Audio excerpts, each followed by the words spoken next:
రెండు తెలుగు రాష్ట్రాలల్లా ఎక్కడ social media చూసినా ఇక మొత్తం వీళ్ళ గురించేలే.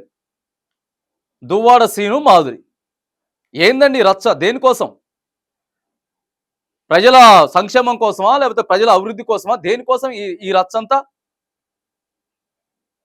ఒక బాధ్యతాయుతమైనటువంటి పదవిలో ఉండి ప్రజలకి చెప్పాల్సింది పోయి, ప్రజల సమస్యలు పరిష్కరించాల్సింది పోయి, వీళ్ళే పెద్ద పెద్ద సమస్యలు ఈడ లేవనెత్తి తీసుకొచ్చి వీళ్ళ వయసేంది, వీళ్ళ పిల్లల వయసేంది, వీళ్ళు చేసేదేంది, వీళ్ళు ఏ పదవులు ఉన్నారు?